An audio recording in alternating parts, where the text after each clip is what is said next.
চট্টগ্রামের পটিয়ার দক্ষিণ গোবিন্দার খিলগ্রামে প্রথমে 5 বছর বয়সী শিশু জায়হানকে করা হয় অপহরণ। পরে পরিবারকে 3 লাখ টাকা মুক্তিপণ ও হুমকি দিয়ে পাঠানো হয় চিঠি। তবে শেষ রক্ষা হয়নি জায়হানের। নিখোঁজের 2 দিন পর বৃহস্পতিবার ভোরে বাড়ির পাশের ময়লার ভাগাড় থেকে শিশুটির বস্তাবন্দি মরদেহ উদ্ধার করা হয়। গেল মঙ্গলবার দুপুরে বাড়ির সামনে খেলতে গিয়ে নিখোঁজ হয় জায়হান। পরিবার আশেপাশে খোঁজাখুঁজি করেও না পেয়ে পরে পটিয়া থানায় একটি নিখোঁজ ডায়েরি করে। এই ঘটনায় প্রতিবেশী সন্দেহভাজন 5 জনকে আটক করে জিজ্ঞাসাবাদ করে পুলিশ। পরে তাদের দেয়া তথ্যের ভিত্তিতে বস্তাবন্দি অবস্থায় শিশু জায়হানের মরদেহ উদ্ধার করা হয়।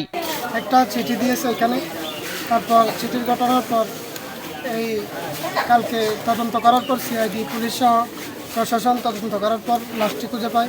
কালিয়ে রাতে আইয়ারা পুলিশে প্রায় সদস্য পুলিশ আইয়ারা মনে করো পাওয়ার একটু লাশ পাইয়ে উদ্ধার করে গেছে। ময়না তদন্তের জন্য মরদেহ পাঠানো হয় চট্টগ্রাম মেডিকেলের মর্গে। হত্যার রহস্য উদ্ঘাটনে আটককৃতদের ভূমিকা তদন্তে কাজ করছে পুলিশ। আমাদের প্রশাসনের পক্ষ থেকে সর্বোচ্চ লেভেল থেকে এটা সর্বোচ্চ গুরুত্ব দিয়ে দেখা হচ্ছে।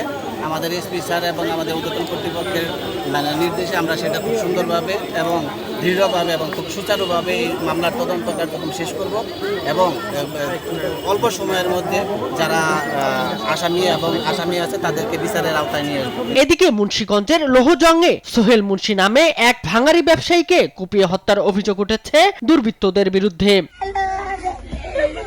স্বজনরা জানান, বুধবার দিবাগত গভীর রাতে বিকট শব্দে ঘর থেকে বের হয়ে বাড়ির উঠানে সোহেল মুন্সির রক্তাক্ত নিথর দেহ পড়ে থাকতে দেখেন তারা। পাশেই দাও দাও আগুনে জ্বলছিল তার ব্যবহৃত মোটরসাইকেলটি। আমার হাজবেন্ডে যে মারছে ও খুনি বিচার চাই। আমার পোলারে যে টিম বানাই ঠিক আছে নিহতের শরীরের বিভিন্ন স্থানে ধারালো অস্ত্রের জখমের চিহ্ন রয়েছে বলে জানিয়েছে পুলিশ। আমরা ঊর্ধ্বতন কর্মকর্তারাও আমরা এসেছি ঘটনাস্থল পরিদর্শন করে এই ঘটনা কারা ঘটিয়েছে এটা বের করার জন্য আমরা কাজ করছি। হত্যাকারীদের শনাক্তের চেষ্টা চলছে বলে জানায় আইন শৃঙ্খলা বাহিনী। শামীম হোসেন, নিউজ ডেস্ক, দেশ টিভি।